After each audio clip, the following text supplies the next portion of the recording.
cuando llegan a las terapias, el problema era de 10 y se hizo de 50 porque hay una capa de resentimiento, una capa de desilusión, una capa de furia, y entonces hay que ir haciendo por capas y es mucho más difícil.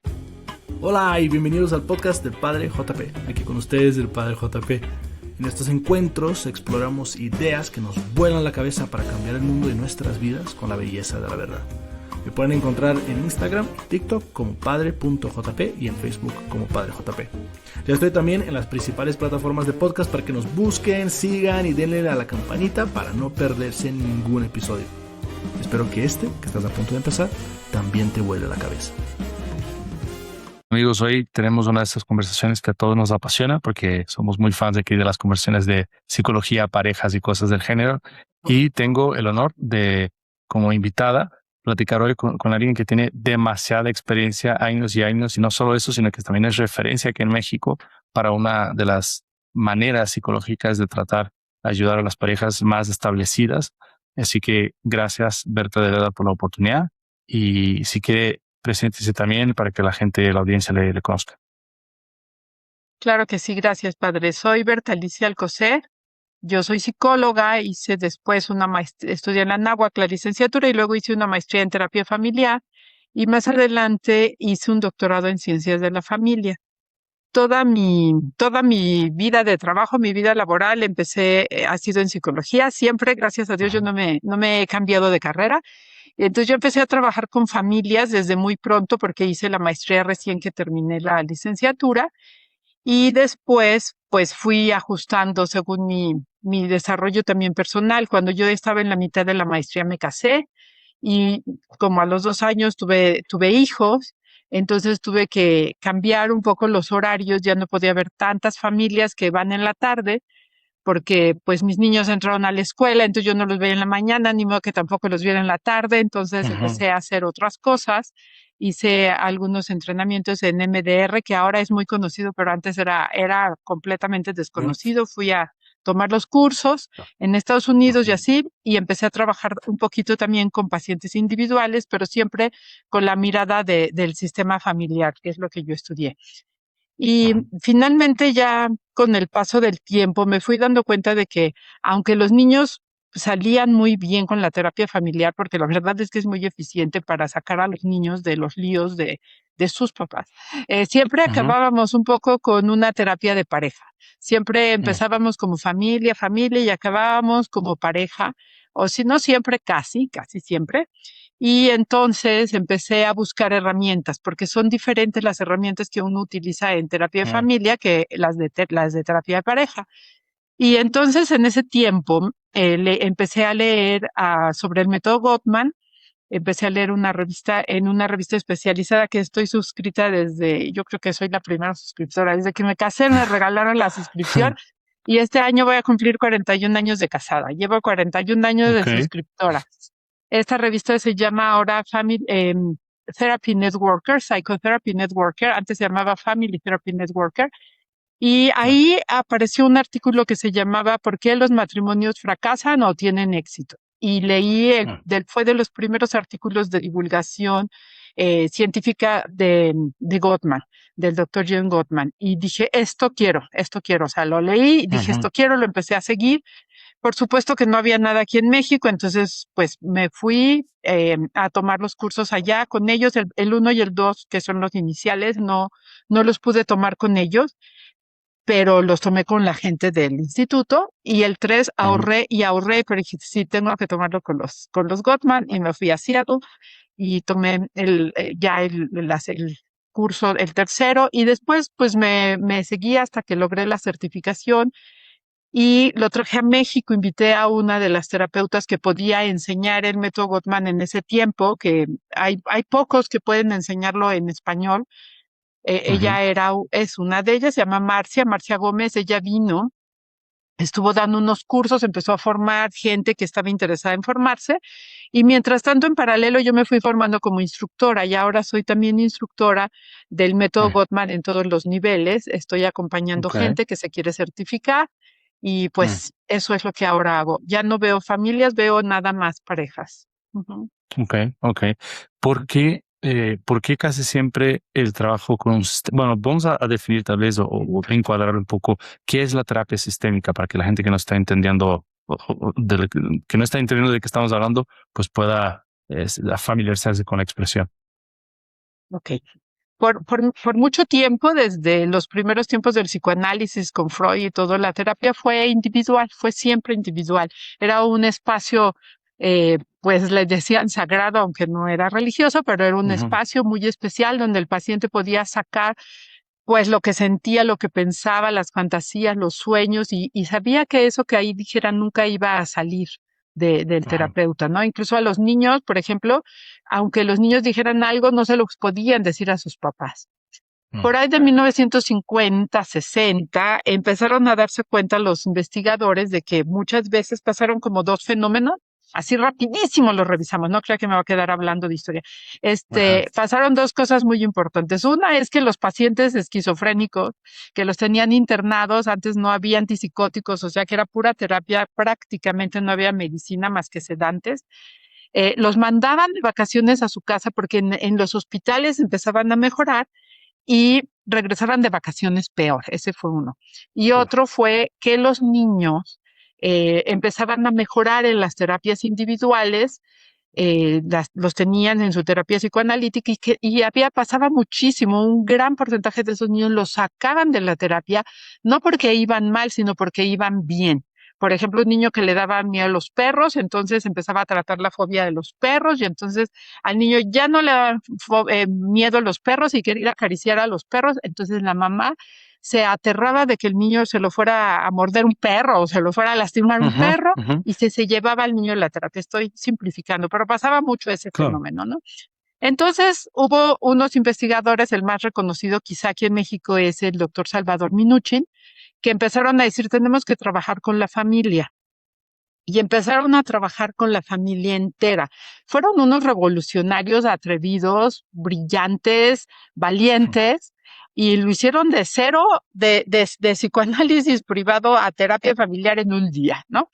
Entonces empezaron a ver a las familias y empezaron a trabajar y lo que vieron es que no tenían manera de explicar el cambio a partir de una terapia de familia.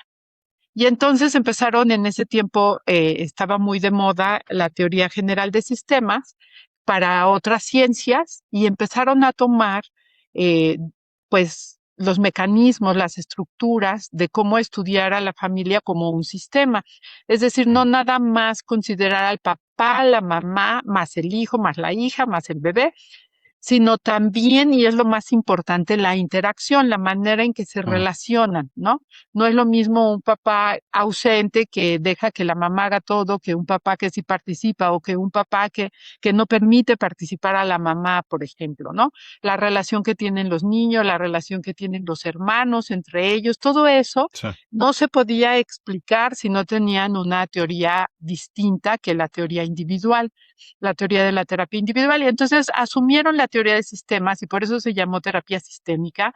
Y ahora todo el mundo dice que hay terapia sistémica. Los de constelaciones se apropiaron el nombre y dicen, hacemos terapia sistémica y lo que hacen son constelaciones familiares, lo que Ujú. hay que tener cuidado. No siempre lo sistémico es científico, Ok. pero sistémico se refiere a que se utiliza este modo de mirar la familia no como una suma de personas, sino como un Mm. sistema que está en constante interacción.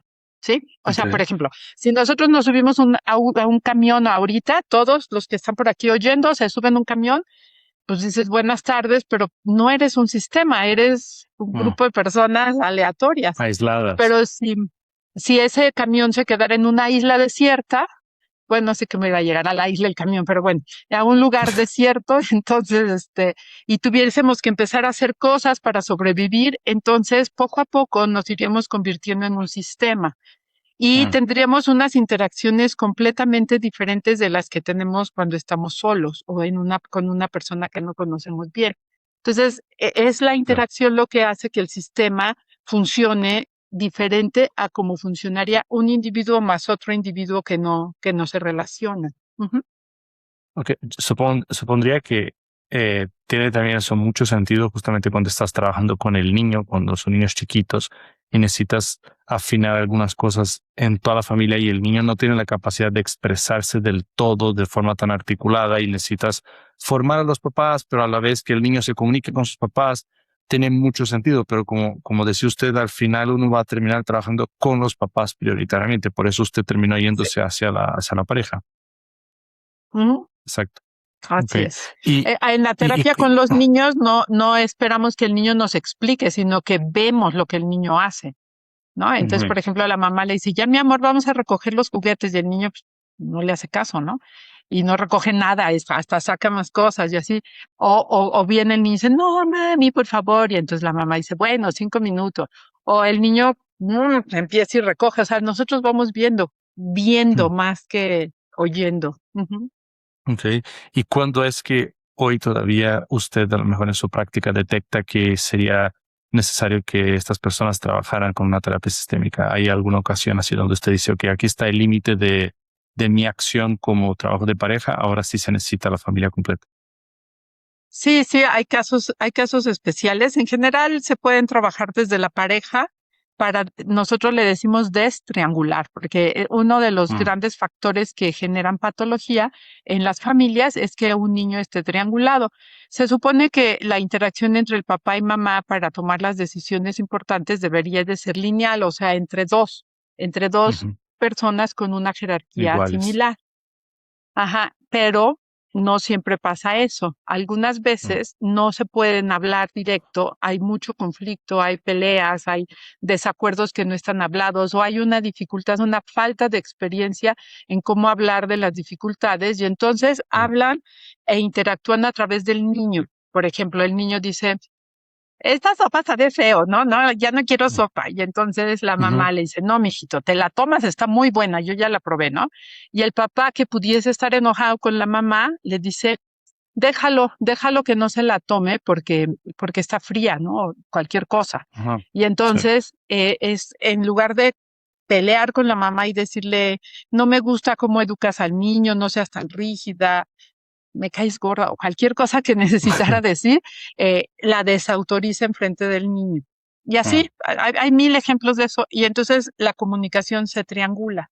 Entonces, algunas veces desde la terapia de pareja podemos hacer que la pareja, los cónyuges puedan empezar a hablar entre ellos y el niño solito se va porque a él no le gusta estar ahí, ¿no?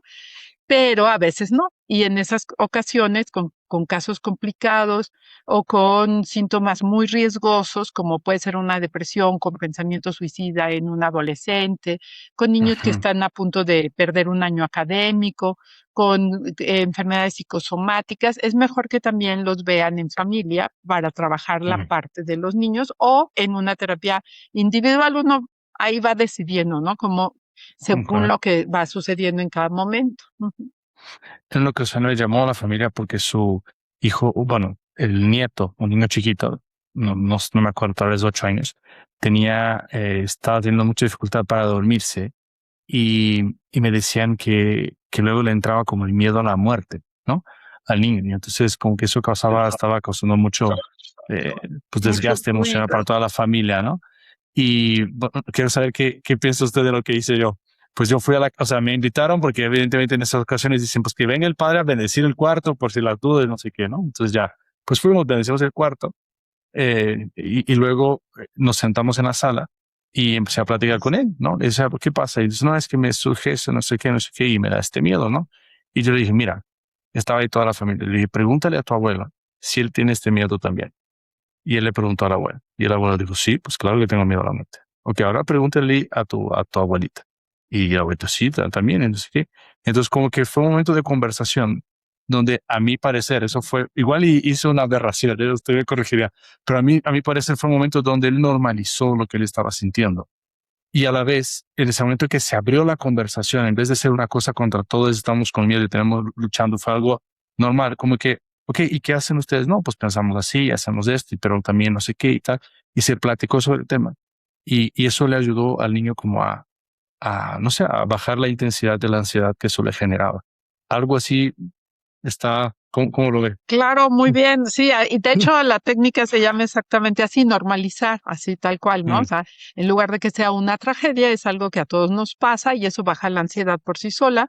también hablar las cosas directamente y exponerlas les quita como mucho peso, en lugar de decir, ay, no le digas a nadie y tengo miedo y es que ya sabes, pero ¿qué pasa? Pues ya sabes, ¿no? En vez de hacer eso, Ujú, poderlo hablar, ponerle nombre y apellido y decir, tengo miedo a la muerte, facilita el diálogo y facilita que las cosas tengan una dimensión más apropiadas. Y otra cosa que sucede es que nosotros le decimos que se ventila. O sea, el niño lo habla, escucha ujú, otras voces, escucha a sí mismo hablar de eso, y entonces como que va tomando su tamaño, ¿no?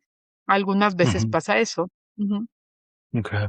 Sí, ¿por qué hablar y darle nombre a un problema y expresarlo dentro de la familia logra ya de por sí desactivar tanto la intensidad y el desgaste interior? Estoy pensando en casos de jóvenes incluso, ¿no? Donde tal vez han sufrido un abuso, han sufrido un aborto, cosas que no se atreven a comunicar a su familia.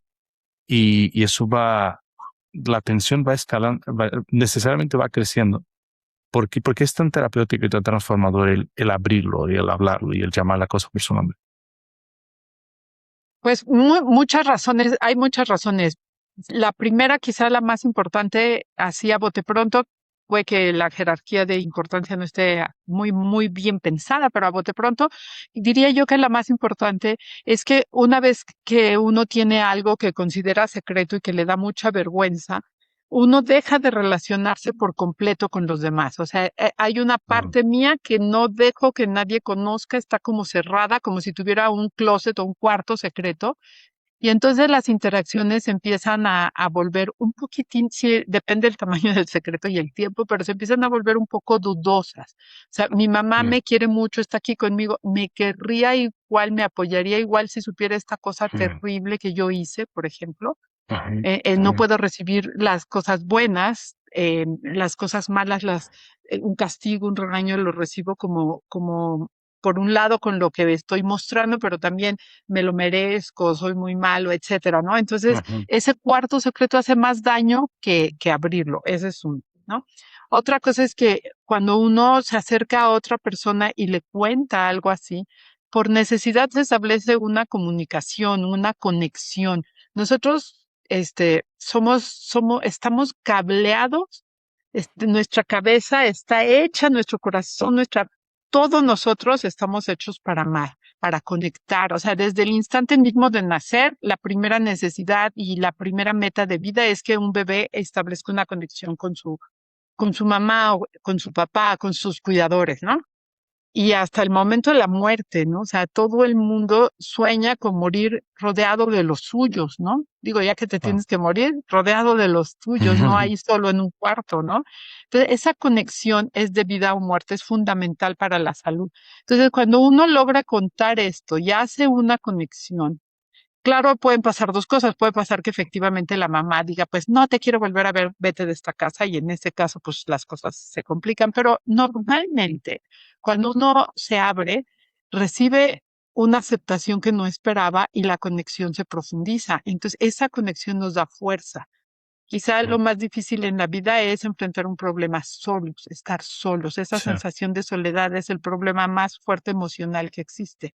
Ujú. No mm, pertenezco, nadie me quiere, no soy de nadie, nadie me ve como soy o me acepta como soy. Eso es dolorosísimo. Entonces, cuando uno abre el secreto y dice, ya, este soy yo, y, y, y ya, no tengo ningún cuarto secreto, y así soy aceptado, el alivio es inmediato. Ujú.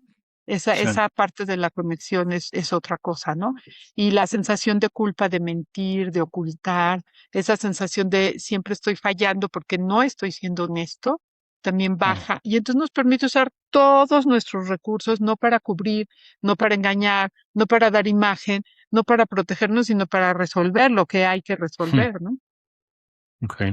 ¿Qué sería, Alicia, para ti la soledad? Eso es un tema psicofilosófico muy poderoso y tan relevante para nuestra sociedad actual, pensando que países como Reino Unido han creado ministerios para tratar la soledad. Es una cosa, es una epidemia verdadera en nuestros tiempos, hiperconectados, pero desconectadísimos del sistema vital que debería ser esa red de apoyo existencial, profundo, espiritual, psicológica, que es la familia, la comunidad. ¿Qué es la soledad desde esa perspectiva también de la terapia sistémica? La soledad en ese sentido es una desconexión, una dificultad para establecer esa relación profunda uno a uno que todos necesitamos.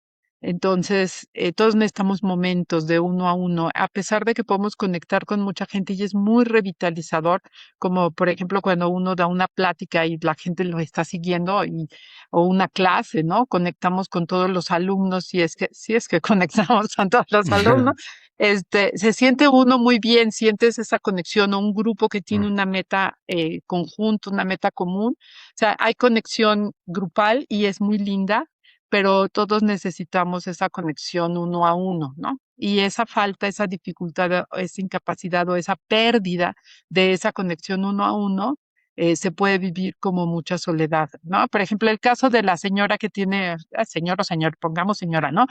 Tiene mucho miedo de estar solo, ¿no? Tiene muchos problemas, tiene muchos pleitos, ya no siente que puede seguir viviendo en esa relación en la que está, pero dice, prefiero esto que estar solo, ¿no? Entonces, y vieras cómo descanso cuando no está. Entonces uno dice, ¿cómo? O sea, el esposo está de viaje en Timbuktu un mes y la señora es feliz, pero no puede pensar en estar sola. ¿Por qué? Porque no es lo mismo tener una conexión y tener a alguien, aunque sea pelear todo el día, aunque ahorita no esté, pero sé en mi corazón, nadie sabe, la vida es igual, pero yo sé que lo tengo a de repente decir no tengo a nadie, o sea, la pérdida total de esa conexión uno a uno, de sentir que tienes, aunque sea una persona en el mundo que te mira, que te ve, que te entiende, con el que puedes ser quien eres, esa es la soledad. Ujú. Y la soledad se Por, complica si no tienes a nadie nunca o por un periodo prolongado. No tiene la conexión con la familia, como en la adolescencia, que Ujú. se conflictúa, pero tienes tu grupo de amigos. Pero si no perteneces tampoco a un grupo de amigos, si no tienes ese grupo, o todos tus amigos empiezan a tener pareja, o las niñas empiezan a casar y tú no tienes novio, tú estás solo, no te casas, entonces esa sensación de no pertenecer es muy angustiante.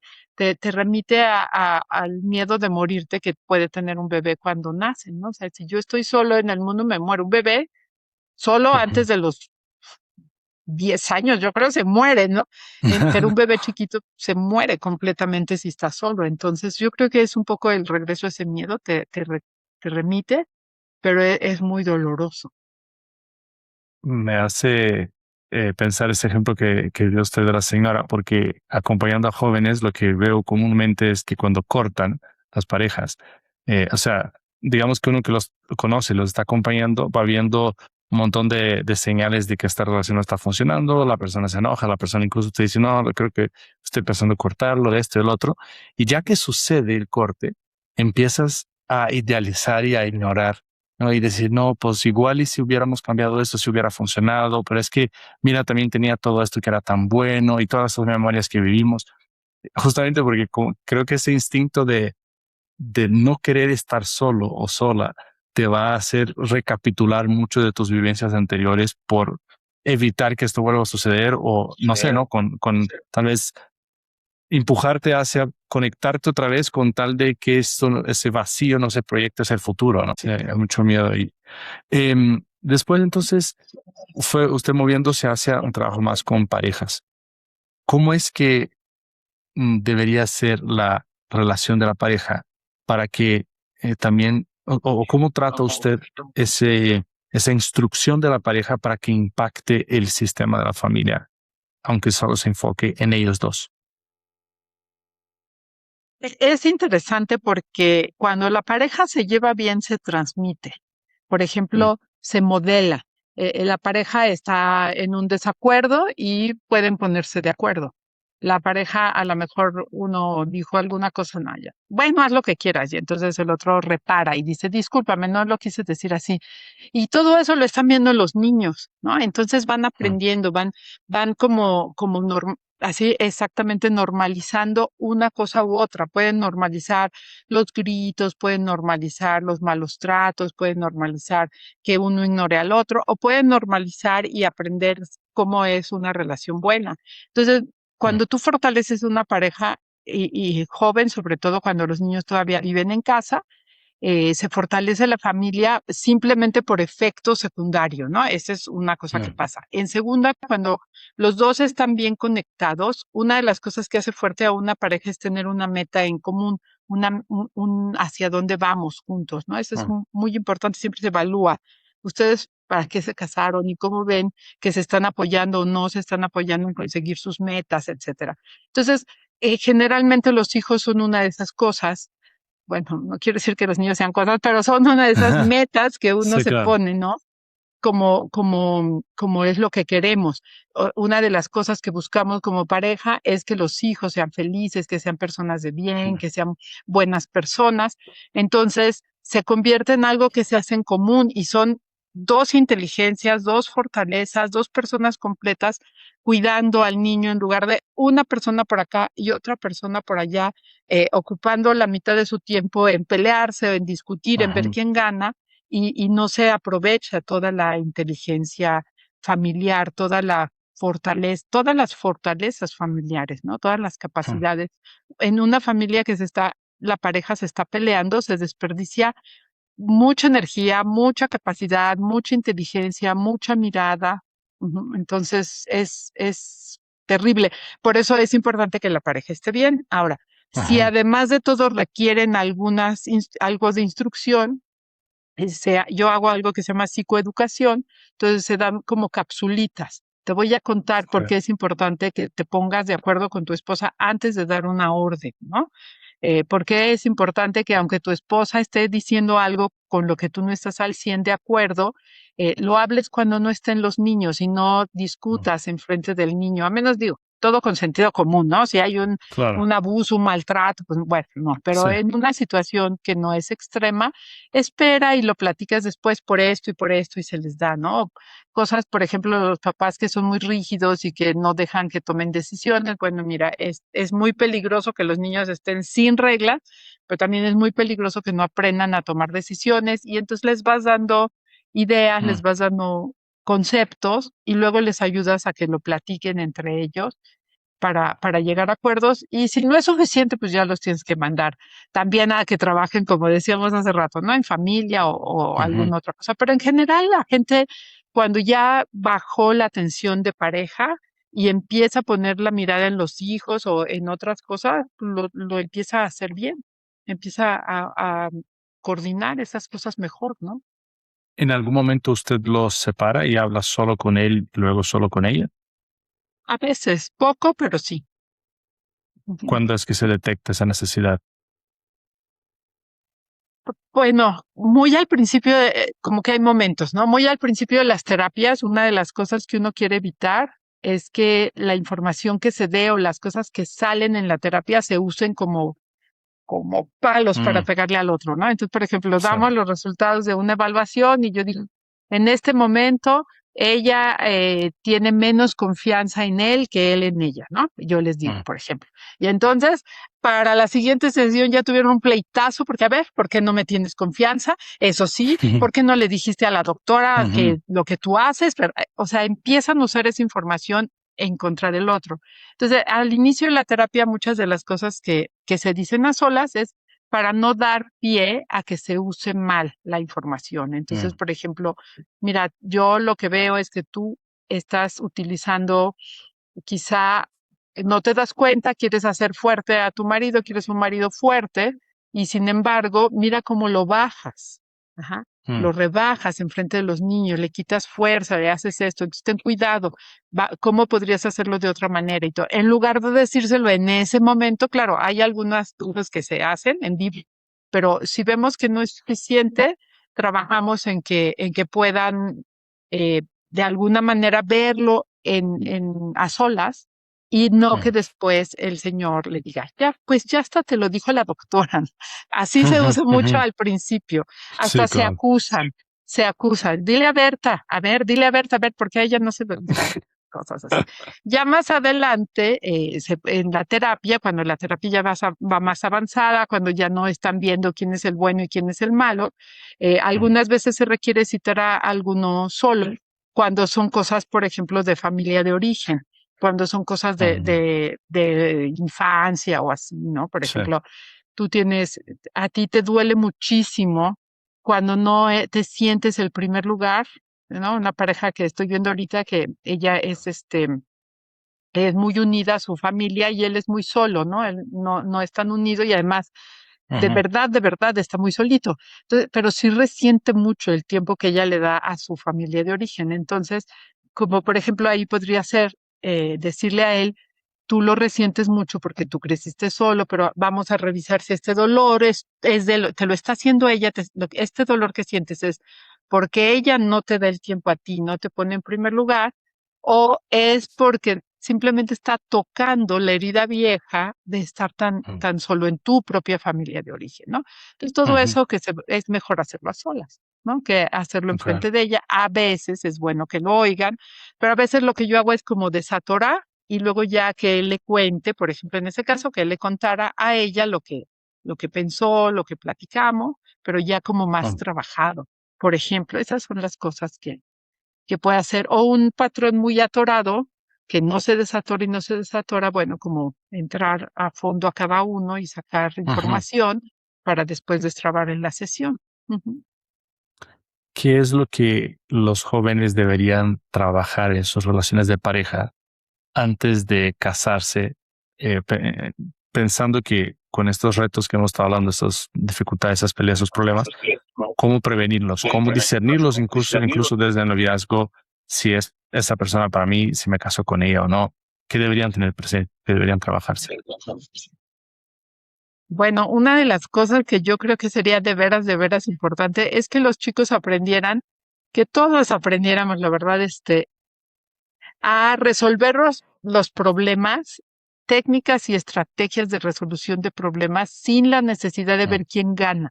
Yo siempre les digo a las Mm. parejas que quien es tu maestro de pelea, quien te enseña cómo se manejan los conflictos, son tus hermanos, ¿no? Tus hermanos te Mm. enseñaron, ¿no? O sea, porque tú con una autoridad tienes un estilo y entre iguales tienes otro estilo y ese estilo entre iguales lo aprendiste en casa con tus hermanos, los hijos únicos con sus amigos o sus primos, ¿no? Pero en general son los hermanos. Pero un hermano y otro siempre pelean para ver quién gana. O sea, el típico de yo me voy adelante en el coche con mi mamá, no, yo pido Ujú. adelante, yo no, que yo pedí, no, que a mí me toca. Es yo voy y tú no. Yo entro y Mm. tú no. Yo me lo gano y tú lo pierdes, ¿no? Y si uno entra con esa metodología de solución a la pareja, entonces los pleitos se vuelven guerras. Y Mm. ir trasladando a ver quién gana a ver qué hacemos, creo que sería Mm. una educación súper útil en la vida, por ejemplo, ¿no? Eso Ok. me parece así muy importante. Me parece importante que aprendan a hablar los temas difíciles. Muchas personas los evitan. Ajá, por ejemplo, dice, no, es que yo quiero que mis hijos vayan a una escuela Montessori. No, yo quiero que vayan a una escuela tradicional. No, pero, y al ratito dicen, bueno, al fin que todavía ni tenemos hijos y dejan el Ujú. tema. Pero un día, Mm. si se casan, van a tener hijos y entonces ahí ya el asunto ni siquiera está estudiado, ni siquiera sabemos de dónde viene, ni siquiera sabemos por qué sí o por qué no a tal escuela, ¿no? Entonces, Sí. ese es un tema muy sencillo, pero por ejemplo, tener hijos, cuántos hijos, hasta dónde está uno dispuesto a hacer si no puede tener hijos, ¿no? Porque tengo una pareja que están peleando muchísimo, no pueden tener niños y ella quiere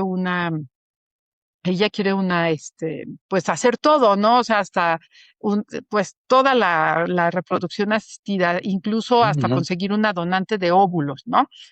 Y Ujú. él pues no quiere, pero nunca habían hablado de esas cosas, obviamente, pues quién se lo va a imaginar, pero no han Claro. hablado de su formación, de lo que piensan, de la importancia que le dan a seguir una línea moral, o sea, no se han hablado esos temas porque son difíciles y Ujú. entonces, pues, cuando llegan no se tienen elementos, ¿no? Y también Claro. mucho en conocer al otro. O sea, para no, mi hermana se casó y se separó de su esposo.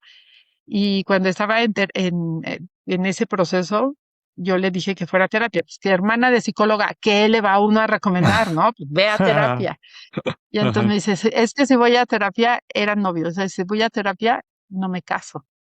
Y no fue a Ajá. terapia. Y si se casó, pero pues ver y así, sí hay Pues, señales, pero uno prefiere no verlas para poner una linda imagen del otro, ¿no? mm, Entonces, pues, conócelo y si no es, pues no es, y ya vendrá otro, otra, o sea, no pasa sí, nada si te casas un año más grande, un año más joven y mejor con la mm. persona adecuada, ¿no? Eso, creo que esas serían las que yo diría que son más importantes. ¿Tiene Sí. sentido como pareja, o sea, todavía siendo novios, buscar una terapia de parejas o ya es muy específico para matrimonios? Es complicado. Tiene sentido cuando son cosas que se pueden aprender rápido. Yo he visto algunos novios que se acercan porque se pelean horrible y entonces trabajamos con las estrategias y como les digo yo, como todavía se quieren, como no hay ese resentimiento guardado, Ajá. como no tienen años de corajes guardados, rápidamente pueden hacer un cambio de hábito. Pero hay otras cosas que uno dice, pues la verdad es que para qué forzarlo, ¿no?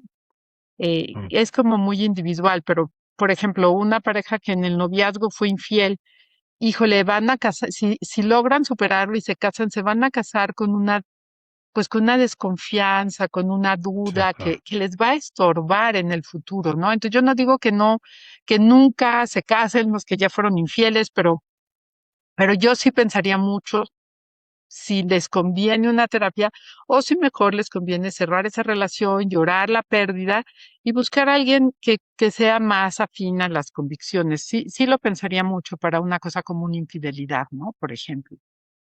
¿Y Pero qué hay es? mucho movimiento y, bueno, una cosita, también Sí, sí. es, muchas parejas de ahora son novios, pero cohabitan, viven juntos y son Ujú, como esposos. Entonces, las rupturas de esos noviazgos son dolorosísimas. Entonces, sí, cuando está pasando eso, muchas veces sí prefieren la terapia porque separarse es en parte como divorciarse, pero sí. no, es como Mm. muy complicado. ¿No?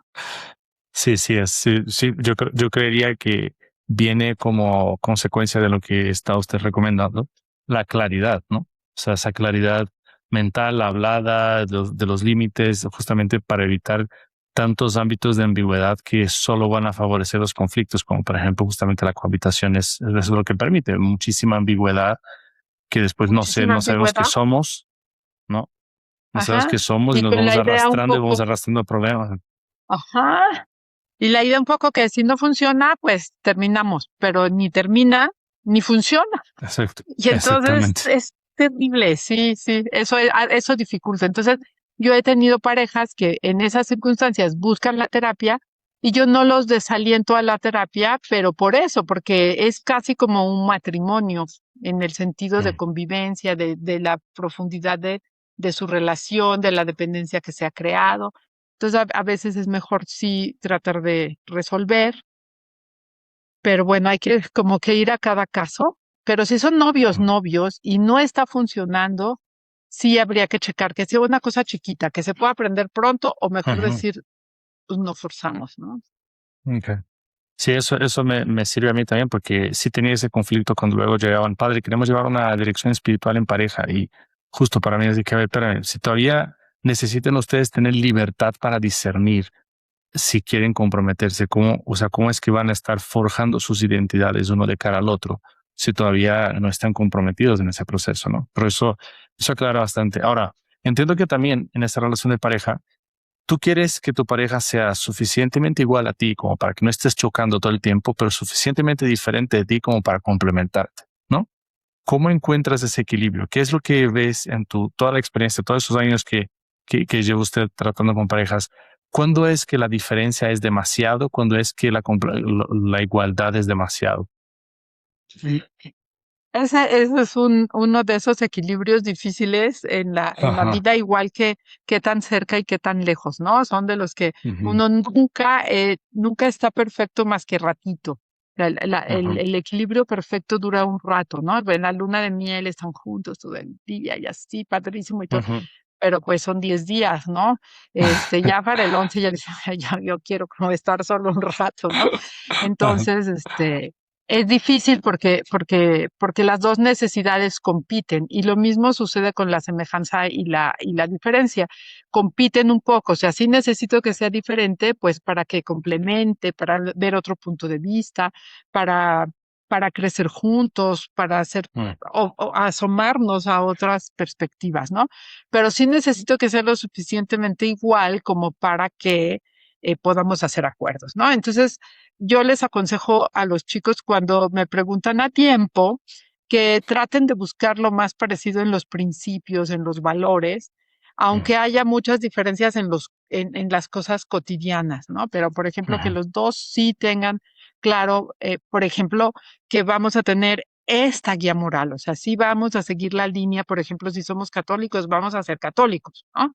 A lo ujú, mejor a uno es más criticón y critica a los padres y no quiere ir tanto a misa, pero tiene como la línea, ¿no? La línea de que ujú. a nivel de moralidad esto es lo que vamos a hacer. Ese principio es mucho más importante que sea igual a que si nos gusta a los dos los conciertos de tal o si nos gusta levantarnos temprano, levantarnos tarde, todas esas cosas son más ajustables que los Mm, valores, o sea, buscar un poco más la semejanza en las cosas que son más difíciles de ajustar, pero mm. no es lo que normalmente uno hace, o sea, ni lo que preguntan a tiempo, pero bueno, es Sí, complicado, son necesidades que compiten. Ujú. ok. A veces uno necesita Eh, más diferencia y a veces necesita más semejanza. ujú. ¿Cuál es la aportación específica del método Gottman al trabajar con parejas? Bueno, tiene dos grandes cosas particularmente buenas. La primera es que está basada en la investigación.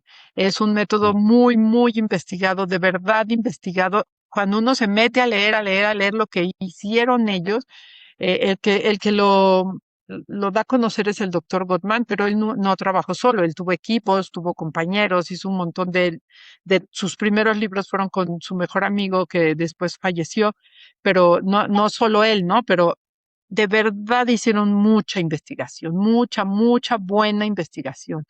Empezaron con su tesis de doctorado y de ahí que le hicieron juntos, ese amigo ujú, Levenson se apellida y Gottman, y después hicieron investigación en muchos campos, era un periodo de los estados de la economía americana que había fondos para investigar y los fondearon años para la investigación mm, en pareja, ¿no? Entonces hicieron muy buena investigación y entonces no están adivinando ni están intuyendo ni ujú, están diciendo ujú, yo creo que como aquí salió esto y aquí esto, pues esto funciona, ¿no? O sea, sí se metieron a investigar, investigaron la teoría mucho. Primero se hizo toda la investigación de lo que es una pareja sana, lo que realmente permite que los matrimonios duren más satisfechos, que no se divorcien, qué predice el divorcio a corto plazo, qué predice el divorcio a largo plazo. Todo eso se estudió primero y se hizo una teoría de la pareja. Y después se investigaron ya con su esposa, con Julie, que es psicóloga y que era muy buena terapeuta de trauma, por cierto, y empezaron a hacer las herramientas. ¿Cómo les enseñamos a las parejas que no son tan buenas? Ellos mm. dividieron, su primera divulgación fue masters y disasters, ¿no? Entonces, ¿cómo les enseñamos a los disasters a portarse más como los masters, ¿no? Mm, Y fueron probando las principales herramientas, o sea, de las herramientas que se enseñan en los entrenamientos de los paquetes básicos de herramientas Gottman, todas están investigadas. Ujú. ujú, Sabe que esas van a funcionar para lo que dice que van a funcionar si las aplicas bien, ¿no? ok. Ese es uno. Y luego la otra es que a diferencia de muchas escuelas de psicología, muchísimas, ellos sí crearon un modelo de salud, o sea, sí investigaron qué hace fuerte una relación, qué hace que Mm, la pareja dure, qué hace que la gente quiera seguir casada con esa misma persona por muchos más años, que se la pasen bien, que, que las peleas se manejen de una manera que no los destruye, no los lastime. ¿Qué hacen, no? Entonces, a la hora que lo investigan, dicen, ah, esto es, y te dan un modelo de salud y te ponen puntos que son claves para que las parejas estén fuertes. Por ejemplo, mm, el cariño y la admiración. de que la pareja tiene que sentir una admiración y un cariño por su pareja y tiene que cultivarlo, tiene que cuidarlo y tiene que expresarlo, porque muchas veces sí se siente, pero no se expresa, por lo menos en un área, si no es muy probable que la pareja se rompa, ¿no? Mm. Entonces te va diciendo cosas, algunas muy, muy lógicas, otras que nunca te esperas que sean importantes. Por ejemplo, una que nadie nunca se espera. En general, la gente Mm. que no le sabe no se espera esto, es la importancia de responder a las pequeñas peticiones de conexión, ¿no? Así de, Ujú. oye, qué calor, ¿verdad? Y el esposo está a lo mejor en el teléfono, o la esposa, y ni contestan. Entonces, la Mm. importancia de ver en esas pequeñas interrupciones, en esos comentarios, en esa, a lo mejor un toque o a lo mejor una indirecta, ¿no? Muy suavecita, de ver una necesidad de conexión y poder responder ya sea positivamente, que es lo ideal, y decir, ay, sí, sí, hace muchísimo calor. ¿Quieres Ujú. agua? ¿No? Algo así. Ujú. O por lo menos responder, espérame, es que estoy acabando esto ahorita, te hago caso, pero decirle, te veo, ¿no? Si te oigo, si Ujú. eres importante para mí. Y se ha visto que decir eso, hacer esa pequeña conexión varias veces al día, tiene un montón de efectos beneficiosos sobre la vida de la pareja, ¿no? Y eso nadie lo toma en cuenta porque son cosas muy chiquitas. Ujú. Okay. Por ¿Cuáles ejemplo. son tal vez los tres puntos donde hay más diferencia entre los desastrosos y los masters? ¿No? Ajá, bueno, son muchos, pero uno de ellos es, los masters responden alrededor de 86% a estos intentos de conexión y los que están en el año alrededor del divorcio responden solo el 33%. O sea, sí hay una diferencia clarísima. Ujú. Ujú. Igual hay una cosa que se llama intentos de reparación, y ya sea muy inmediatos, que son los de los meros maestros, o posteriores, ¿no? Pero, por ejemplo, en una discusión que va mal y entonces dice, ay, es que tú nunca me ayudas. Y entonces el otro dice, nunca. Y entonces uno pesca que en ese nunca fue injusto, ¿no? Dice, Ujú. bueno, bueno, casi nunca. ¿No? Ese es un intento de reparación, decir, bueno, bueno, ¿no? Acepto tu punto, lo veo. Y lo digo rápido, lo digo pronto. Y entonces el otro, si lo toma, dice, ah, ¿verdad? Sí, súper. Y ya sigue y la conversación ya nos hizo un pleito, ¿no? Mm. Mucha gente no sabe hacer los intentos de reparación y mucha gente no lo sabe reconocer, y también cuando la gente ya está muy enojada, aunque lo sepa hacer, no los hace, o aunque lo sepa reconocer, no los toma. Entonces, esa es otra cosa chiquita que también hace una diferencia. También es muy importante que las mujeres utilicen cuando van a tocar un tema importante. Por ejemplo, las mujeres ponen en la mesa el 92% de los temas que se van a discutir. No los causan, pero sí los sacan para hablarlos, ¿no? Ajá, ajá. Entonces, Sí, así sí. de, oye, mi amor, tenemos que hablar eso, 92% de veces lo va a decir una mujer y solo un 8% lo va a decir un hombre, ¿no? Ajá. Entonces, por eso dice Gottman, a las mujeres hay que enseñarles a iniciar suave. Si no oye, ya estoy cansada y la próxima vez que me hagas esto me divorcio. No, o sea, es un inicio que no da margen más que a Mm. un pleito, ¿no? En cambio, Mm. decir, oye, tengo que hablar contigo un tema que es difícil, pero me he sentido muy mal, esto me duele. O sea, enseñar a hablar, a hacer un inicio suave que no lleve inmediatamente a la guerra y que dé espacio para que haya intensidad, defensa, lo que haya, pero no se dé lugar a un pleito inmediatamente, sino que haya movimiento, ¿no? Y Mm. a los hombres, dice él, enseñarles a recibir influencia. Si la esposa dice esto a mí no me gusta o esta persona me cae mal, no se trata de que el señor obedezca, pero sí que lo oiga, ¿no? ¿Por qué te Mm. cae mal? ¿Por? ¿Qué pasó? Ah, ok, pero lo oigo, lo recibo. Oye, es que necesito que llegues más temprano para, no, pues es que estoy llevarte a los niños, lo que sea, ¿no? Y dice, ah, ok, ok, ok, sí me necesitas.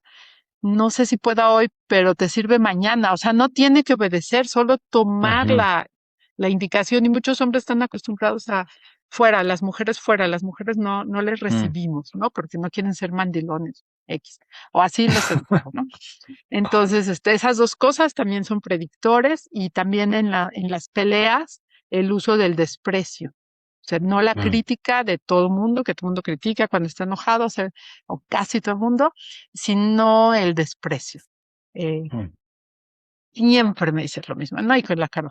Los ojos, como dicen ahora, los ojos de huevo, La sonrisa, ujú. No, ese tono de desprecio, de superioridad, de yo estoy bien y tú estás, pero no solo mal, malísimo, ese es muy destructivo y es un gran predictor de divorcio. O sea, sí, él sí tiene bien estudiado, o sea, tú Sí. puedes hacer una evaluación y decir o cambian o estas posibilidades de divorcio son altísimas. Si tiene Hmm. un ojo él ya nada más ve un pleito y ellos tienen potencial de Sí. divorcio altísimo. Ujú. Hmm.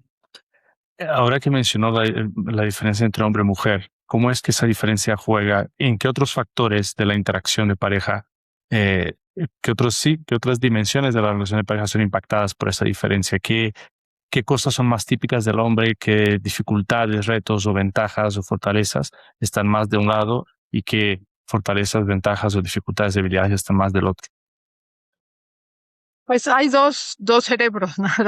Dos tipos de organización cerebral que permiten enfrentar las dificultades de la vida diaria, ¿no? El cerebro de las mujeres tiende a ser más verbal, más centrado en la palabra, más, además, dice justamente Gottman, dice, cuando un muchacho llega al high school y tiene su primera novia, lleva 12 años de desventaja con respecto a la niña que llegó a esa etapa en conversar, porque la Mm. niña ha conversado desde kinder y platica con las amigas todos los recreos y se cuentan las cosas y desmenuzan las situaciones y el niño se la pasó jugando fútbol, ¿no? Entonces, esa capacidad de estar hablando, de expresarse, de poner en palabras las cosas, de traducir las emociones a palabras, es mucho más propio, en parte por el cerebro y en parte por la educación en las mujeres, y es Ujú. más común que a los hombres les cueste más trabajo poner las cosas en palabras. Mm. Por otro lado, los hombres ante el conflicto intelectual se fortalecen, ¿no? Como el señor ese que está con la bomba, ¿no? Tiene que desarmar la bomba, la típica escena de película, Ujú, y ujú. entonces sabe que la tiene que desarmar y es el reloj aquí, tic, 15, Ajá. 14, 13, ¿no?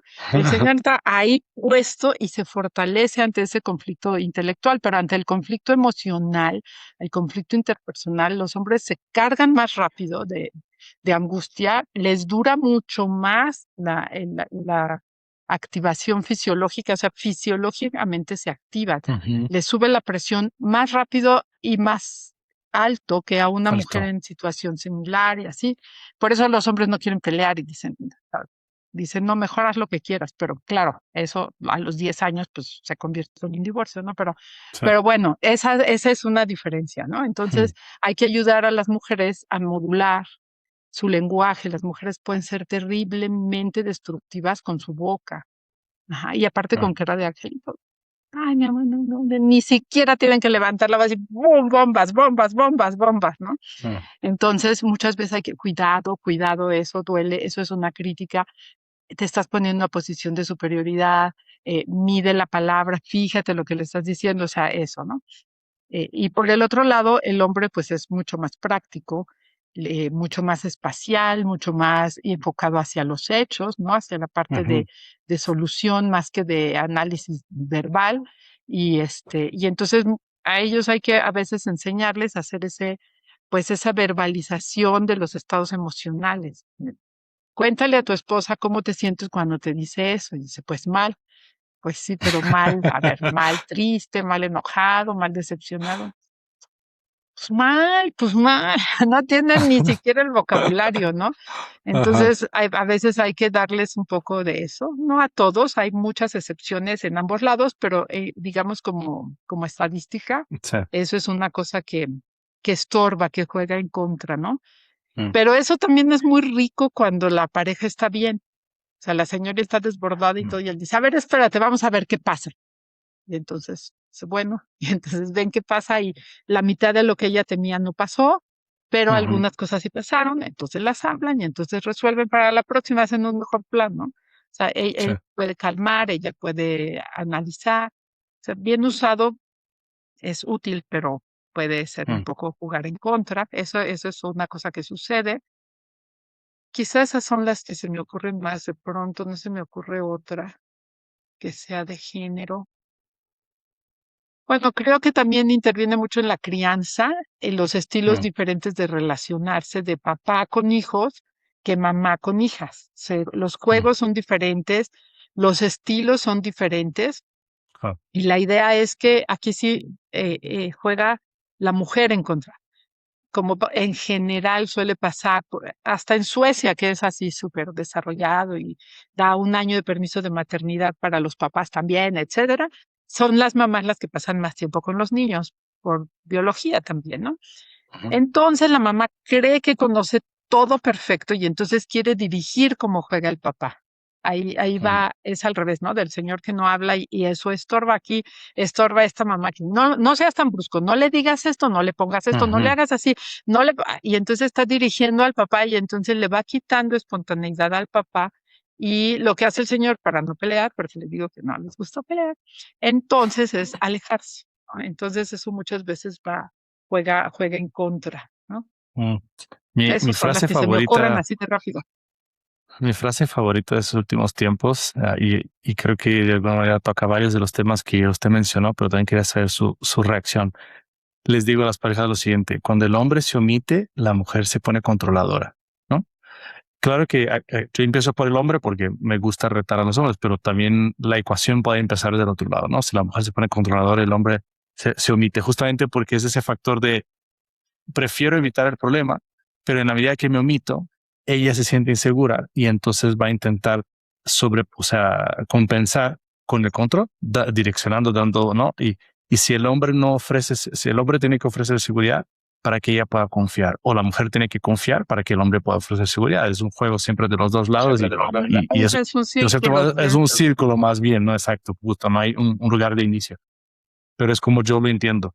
Ese equilibrio perfecto tiene que estar en la confianza y en la seguridad del hombre, que no se abstiene del conflicto, de la dificultad, del problema, de lo que él tiene que aportar, de lo que él tiene que ofrecer, y la mujer que sabe confiar, porque también confía en sí misma, en la opción que ella tomó al casarse con él, de haber discernido correctamente, confía en su propia decisión, confía en la persona que es él, confía en los frutos que puede dar, y creo que ahí es donde sí existe ese buen equilibrio entre los dos, ¿no?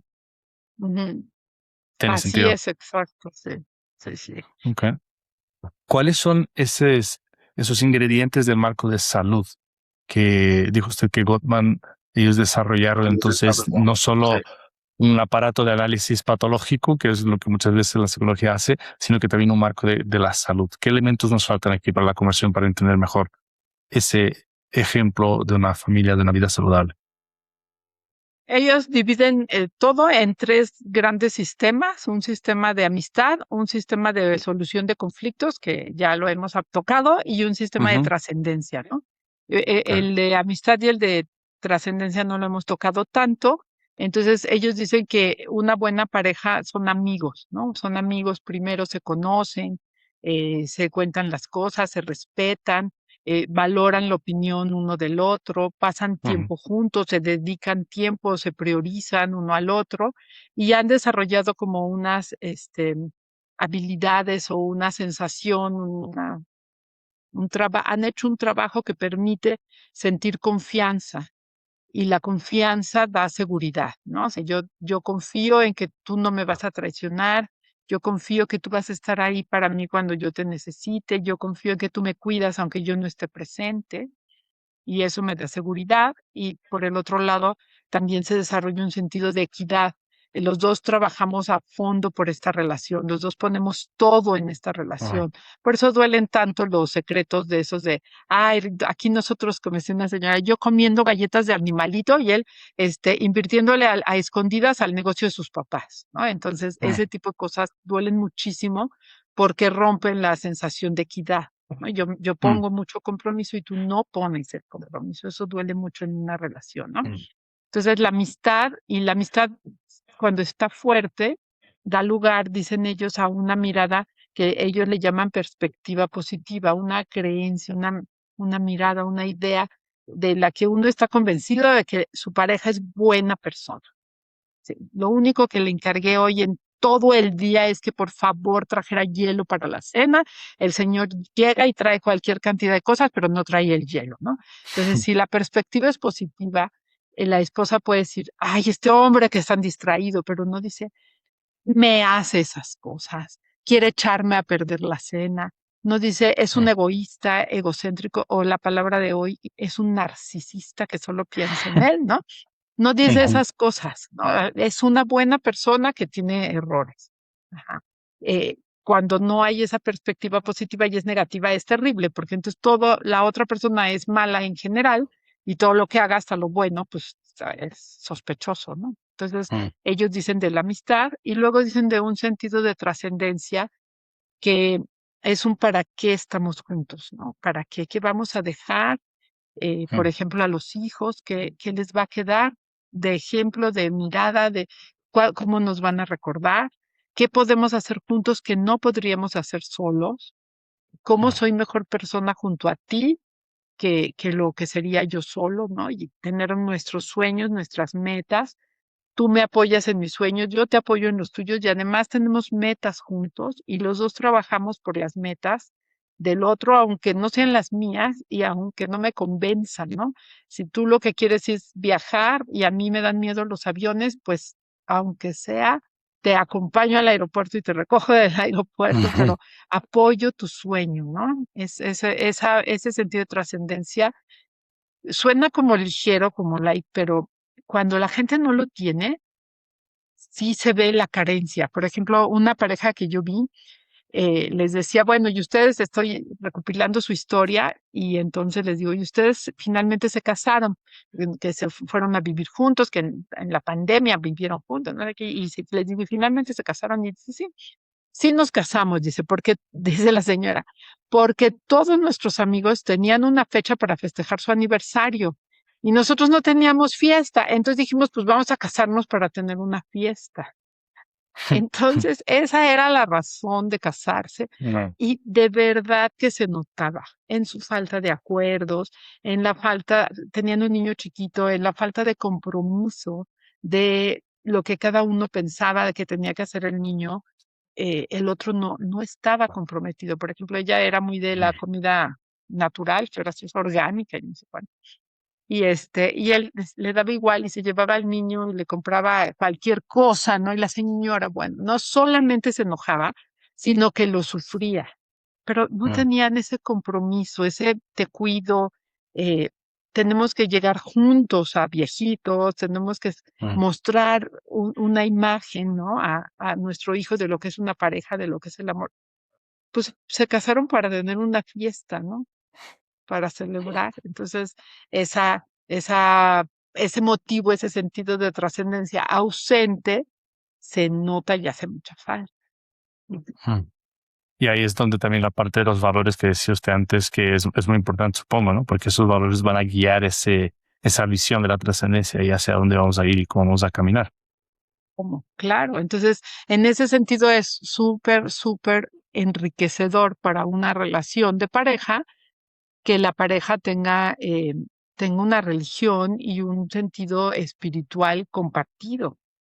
Porque entonces ya no estamos, o sea, no es lo mismo estar juntos para hacer una fiesta o estar juntos para ser felices, que es otro, ¿no? Yo me casé para ser feliz, entonces, ¿qué va a pasar cuando no estés feliz, no? Pero bueno, qué Sí. decir es que estamos juntos porque de verdad yo te escogí como compañero para hacer mi camino hacia el cielo, hacia la santidad, ¿no? O sea, la mirada es completamente distinta, el compromiso es distinto y bueno, no digo que sea una vacuna porque ya sabemos que se divorcian también los religiosos y los no religiosos, Ujú. pero Ujú. ayuda muchísimo, muchísimo, muchísimo. Da un compromiso, una permanencia, una necesidad y unas ganas de aguantar incluso las cosas difíciles, ¿no? Muchas Ujú. parejas van bien hasta que viene la dificultad porque ante la dificultad, pues ya no tienen para qué. ¿Por qué voy a estar junto a este hombre aguantándole todo esto? ¿Por qué? Ujú. Y se lo preguntan de verdad, ¿por qué? Y no tienen una respuesta porque no tienen un sentido de trascendencia compartido. Ujú. Ujú. Los Gottman Estaba platicando tenían con mi esposo la otra vez y porque nosotros recibimos en el teléfono el New York Times, ¿no? Y ahí ajá. tienen una sección que dice, pregúntale al eticista. Y entonces hay una persona que estudió ética y que responde, ¿no? Y entonces una pregunta de verdad, o sea, esa era una pregunta, era, nosotros nos casamos hace, no sé, 15 años, una cosa así, tampoco es un matrimonio de toda la vida, pero ya tenemos 15, 10 años, no me acuerdo cuántos, pero de casados. Ajá. Y ahora mi esposo tiene una enfermedad de una artritis, no sé qué, no se puede mover. ¿Hasta dónde llega mi obligación de cuidarlo? ¿Hasta dónde llega mi obligación de cuidarlo? Esa era la pregunta. Y la respuesta ya ni se la cuento, pero bueno, así está el asunto, ¿no? Entonces, si no tenemos un Sí, sentido de trascendencia, ¿por qué voy a andar cuidando a un enfermo? sí. Pues no, yo lo quería sano, si cuando nos conocimos estaba sano, ¿no? Entonces, ese sentido, a lo mejor no es fácil explicarlo, pero cuando no está, hace mucha falta. Ujú. ¿Los Gotham tenía también alguna base religiosa que de alguna forma Sí, impactó su son visión? judíos, sí, sí, son Ah, los judíos, sí. judíos, ellos. Ok, ok, ok. Em, ¿Hay algo que ha cambiado en su experiencia también de tantos años acompañando parejas? ¿Qué se nota de diferente en las parejas jóvenes de hoy con las parejas de antes? O sea, luces y sombras, ¿no? Porque creo que hay cosas buenas y cosas malas. Cosas ¿Cuáles son esas buenas y diferencias? malas. Bueno, me he encontrado muchas parejas últimamente, jóvenes, que se conocieron en la fiesta, o sea, en el relajo, en los antros, bebiendo, que bebían juntos, que parte de la fiesta es, de verdad, la cantidad de consumo es alta Ajá. y que siguen en la fiesta, se casan y bueno, son funcionales en el sentido de cumplir con sus trabajos, pero jueves, viernes, sábado, domingo es beber, fiestear, salir con amigos. Todas sus reuniones son sociales, no son ellos solos, Mm, casi no, es fiesta, fiesta fuera, hasta que viene un bebé. mm, Entonces, en cuanto empiezan a buscar el bebé, ella deja de beber, porque pues a ella es a la que le va a afectar más, ¿no? Ella, si está embarazada, pues ya no toma, no se desvela, se cuida. Nace el bebé y pues hay que estar con el bebé. Y entonces ese dejar de tomar de uno o de tomar o de consumir, porque he visto también mucho aumento en el consumo de otras cosas, en especial de marihuana, que parece como que no hace mm, daño, pero híjole, bueno, ese es otro tema. Sí hace daño a ujú, la pareja, hay mucho daño a la pareja, pero dejan de consumir una parte de la pareja, deja de consumir, usualmente ella, por este asunto de la biología, ¿no? Del embarazo, del cuidado del bebé, el otro no lo deja. Y entonces empiezan unos conflictos terribles de ¿por qué no voy a salir? Ya nunca vemos amigos, ya no hacemos no pueden hacer un ajuste porque toda su línea fue durante la fiesta y no mm, están preparados para hacer el ajuste distinto, no, diferenciado, y él no se quiere sumar a bajar el consumo. no, Entonces, así casos horribles de peleas, de casi que ya iban a hacer el bebé y tú estabas en la fiesta y no te podía localizar y yo tenía contracciones y no me contestabas el celular.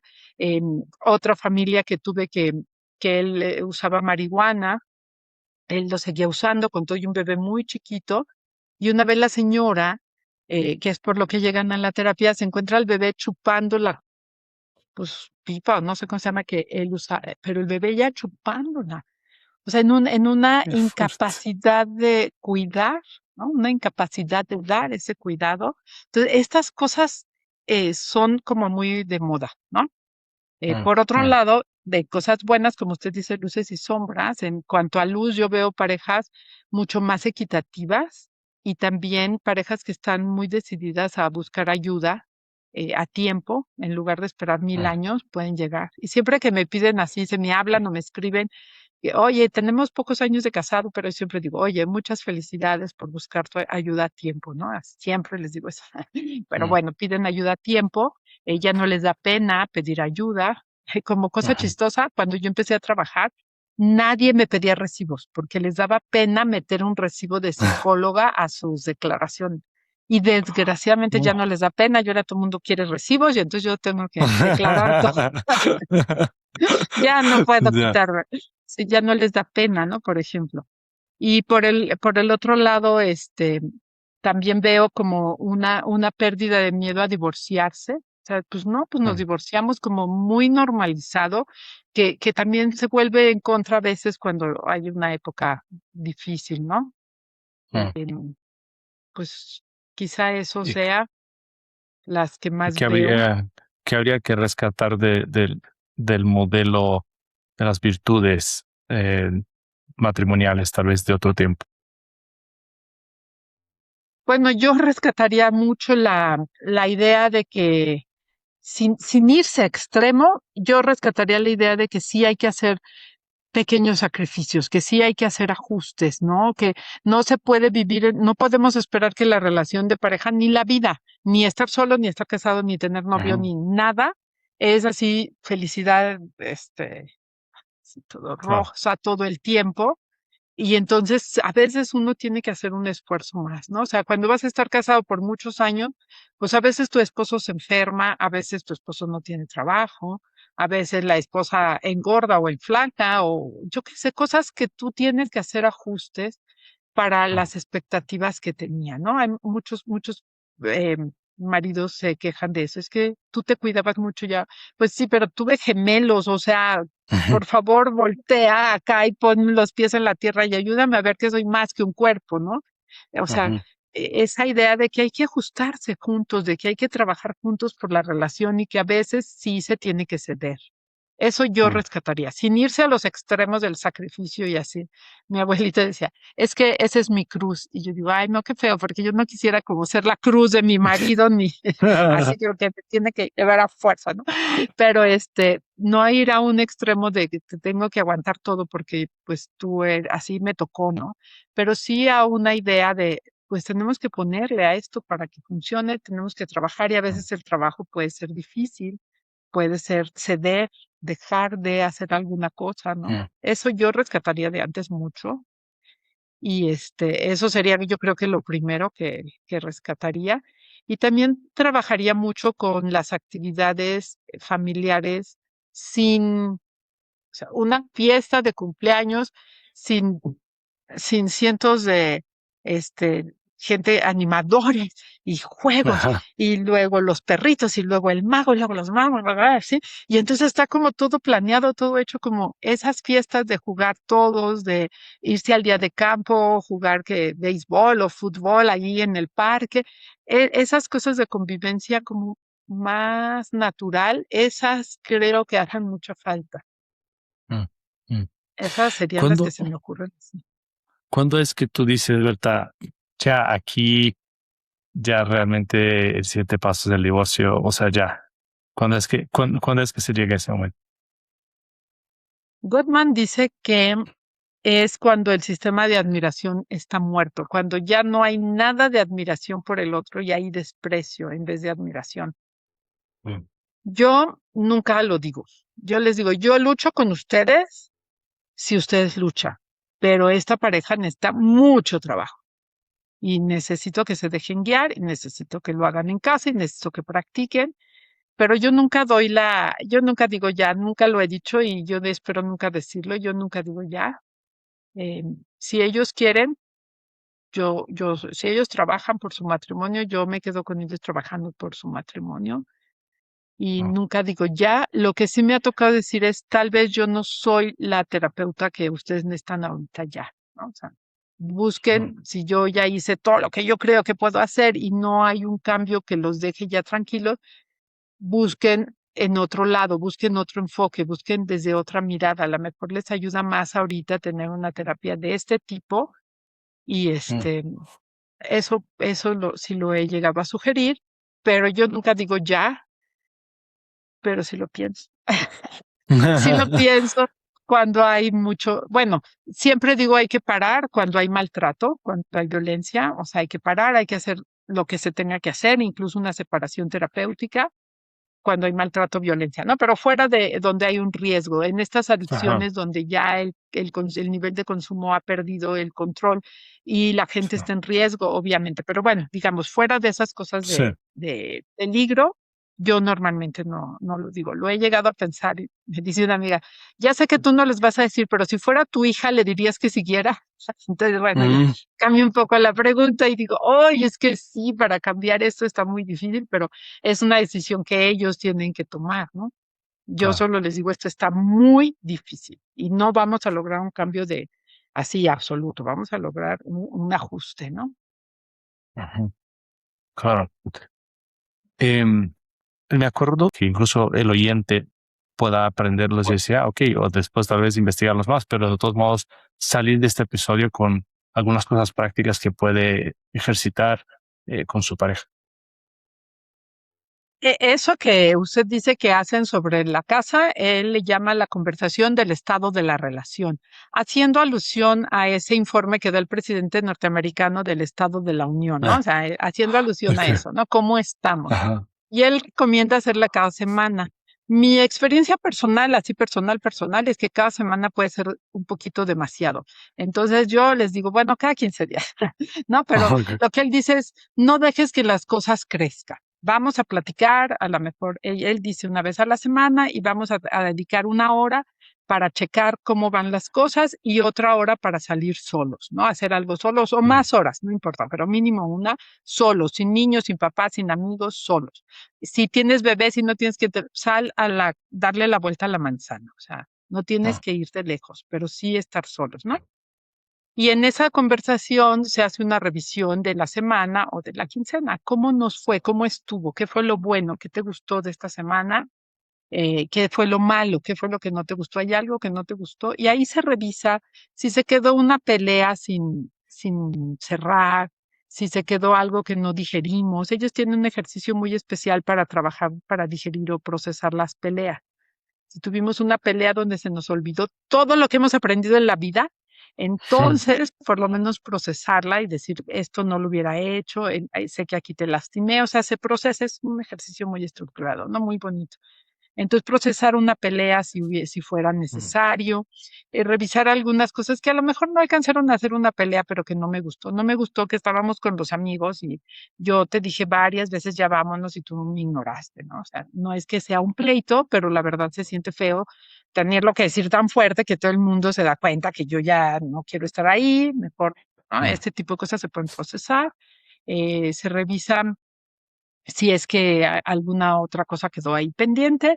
Si todo está bien, se dan las gracias. ¿Qué me agradeces hoy? ¿Qué te agradezco hoy? ¿No? Entonces te agradezco en esta semana que tengo que agradecerte. Y se hace un plan. ¿Qué puedo hacer para que tu vida sea mejor la próxima semana? ah, Entonces, a ver, piensa algo que puedas hacer, ¿no? Entonces, bueno, hay gente que pide cosas, o sea, las primeras son, ay, no le hables a tu mamá en esta semana, cosas así muy dramáticas, ¿no? ajá. Y hay veces que ya, si esto se va haciendo de verdad, conscientemente y todo, ya las peticiones son mucho más pequeñitas, ¿no? Más cotidianas. Ese es lo Mm, que ellos dicen del estado de la relación. Y una vez que se ha hecho eso, tener un rato para ellos solos. Esa conversación, yo creo que se refiere usted, es esa. Ujú. ok, ok. ¿Hay Esa es una. algún otro ejercicio, alguna otra práctica? Bueno, yo creo que es muy importante que veamos que son tres sistemas, ¿no? Tres sistemas: amistad, solución de conflicto y trascendencia. Entonces, tenemos que crecer también los sistemas positivos, no nada más Mm, bajar el conflicto. ok, Entonces, si las parejas trabajen en mejor conexión, ¿cómo estuvo nuestra conexión? ¿Te sentiste escuchado, escuchada? ¿Te sentiste entendido? ¿En qué momentos la pasamos súper bien? ¿Cómo podemos hacer más de esos momentos? O sea, crecer esa parte mm, positiva, que eso también se revisa en esa conversación, ¿no? Que fue lo bueno y ahí vienes, oye, me sí, encantó que te pusiste de mi lado, para que uno vaya sabiendo qué es lo que al ujú, otro le gusta, ¿no? En el sentido de trascendencia, pues hablar de las metas, de los viajes, hablar de las metas, por ejemplo, muchos señores dicen, yo no le cuento a mi esposa para que no se preocupe. Yo no, entre menos sepa tu esposa de ti, más se va a preocupar. Entonces, mejor sí, cuéntale, claro. ¿no? Cuenta tus metas. Es que yo sí quiero que me elijan a mí para este puesto. Yo sí Mm, quiero ser el que dirige ese proyecto. Yo sí quiero, o sea, contar esas metas, contar las preocupaciones, ¿no? Porque eso va uniendo las miradas hacia un camino, ¿no? Y sé dónde puedo apoyar y dónde tengo que apoyar más a mi pareja. Eso también lo recomiendo. Y si yo tuviera que enseñarles un ejercicio nada más, yo les enseñaría uno que se llama el ejercicio Gottman-Rappaport, y es un ejercicio para escuchar cosas difíciles, ¿no? En una conversación que ya sabemos, que la típica que siempre nos peleamos, poner un tiempo y decir, uno habla primero, el otro nada más escucha para entender, no tiene que aceptar nada, no tiene que estar de acuerdo, solo tiene que entender. Se da un tiempo, digamos que cierre el tema o que pasen 5 minutos, ¿no? Porque si no es demasiada información. Y después la persona que escuchó tiene que repetir lo que el otro dijo para que el que habló primero sepa que sí le entendió, ¿no? Entonces, a ver, yo quiero que ya no vayas tanto a la casa de tu mamá porque no tenemos tiempo para nosotros, no estamos solos nunca, a mí me hace mucha falta y yo a mí, bla, bla, todo eso. Entonces, antes de defender que no, yo no voy mucho, tú exageras, antes es, a ver, tú lo que quieres es que yo vaya menos con mamá, tú te has sentido que te pongo en segundo lugar, tú quieres que hagamos más cosas solo, tú a veces te sientes que yo prefiero a mi mamá que a ti, yo sé, ¿no? Ese tipo de cosas. Sí, hasta que el otro diga, sí, eso dije, no se cambian los turnos, no se busca hacer acuerdos, no vamos a hacer ningún acuerdo hasta que nos hayamos entendido. Y luego el otro habla y igual, a ver, dime tu punto. Tú lo dices, yo te puedo preguntar, se puede preguntar, pero preguntas limpias, ¿no? Limpias en el sentido, pero ¿qué quieres decir con mucho? O, pero ¿qué ganarías? ¿O por qué te preocupa? Eso sí, pero no. Ah, y con eso se va a arreglar. No, esas cosas no, ¿no? Pero sobre todo busco entenderte. Ayúdame a entender por qué eso es tan importante, ¿no? A ver, dime, pero ¿por qué te importa tanto? O sea, ¿qué más te da? No, pues sí me importa por esto y por eso. Y hasta que yo no diga, sí, ya me entendiste, no se puede seguir adelante. Ujú. ¿Cuánto Ese tiempo se dan ejercicio, en ese intercambio? mandé. ¿Cuánto tiempo se dan cada uno en ese intercambio? Si realmente logran estar en paz y dejar hablar y no interrumpir, 5 minutos es, pero suficiente para entender. Ajá. Y una vez que ya uno se siente entendido, la guerra baja, las ganas de pelear bajan. Y también suben las ganas de corregir, porque muchas veces creemos que es como yo digo o como tú dices y ya. Pero cuando entendemos bien, si lo que tú quieres es esto, entonces yo te puedo ofrecer esto. Y no es lo que tú querías, pero sí llega a tu meta, ¿no? Okay. Entonces, me acuerdo de una pareja que el señor fallece su papá y él es hijo único, entonces su mamá está viuda y él quiere pues cuidar a su mamá y quiere llevársela a su casa. Y la señora dice, en mi casa no, pero nada, o sea, no hay negociación posible, ¿no? En mi casa no la quiero, ¿no? Y no porque no quisiera la señora, no quería que viviera en su casa, ¿no? Entonces, hicimos, no una vez, me encanta decir, ay, con una se arregló, pero hicimos varias veces ejercicios así. Y finalmente la señora aceptó que se hiciera una suite, le llamaron, una recámara con cocineta en la parte de atrás de la casa. Entonces la abuelita podía estar ahí, podía estar independiente y podían estar al cuidado. Y no es lo que ninguno de los dos hubiera querido, pero los dos quedaron satisfechos con la idea. Entonces, eso se puede lograr cuando uno ya no está peleando por poder ni por ganar y ya fue capaz de entender y validar y de verdad ver la necesidad real de la otra persona. Entonces, ese ejercicio para conversaciones difíciles ese es maravilloso. Berta, ¿hay etapas en el matrimonio? ¿Hay algo así como del 1 a 7 años, después de 7 a 15? No sé, como que hay ciertos bloques, se caracteriza de alguna manera así. Y si sí, ¿qué elementos están presentes ahí de retos, oportunidades, cosas difíciles, cosas fáciles? O puntos centrales que la pareja tiene que estar atenta si estoy yo con mis 20 años de casado, 30 años de casado, 40 años de casado. Es difícil, hay un montón de gente que habla de diferentes etapas. quizá la más famosa es la de los 7 años, ¿no? A los 7 años de Ujú, casados. Eh, Hay muchas explicaciones, pero parece como una crisis muy común en muchas culturas, ¿no? Y hasta hicieron una película. Siempre digo que los artistas le ganan a los psicólogos. Hasta ujú, hicieron una película de eso hace mucho que se llamaba así, La comezón del séptimo año, ¿no?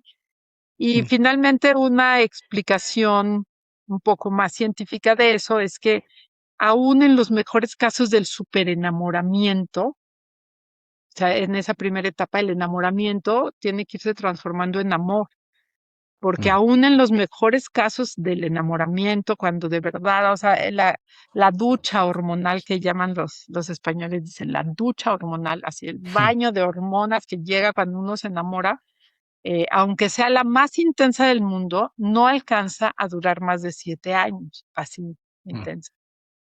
En los mejores, las parejas más enamoradas y más, mm, o sea, se va gastando, es desgastante y además pues ya cumplió con su función y en la naturaleza no se desperdicia nada, ¿no? Entonces ya me ujú, enamoré, ya me casé, ya tuve 2 hijos, ya cumplí con la especie, ya, ¿para qué necesito andar generando todas estas ujú, cosas, ¿no? Entonces ujú, parece que por ahí va, que a los 7 años hay como una pequeña crisis, ¿no?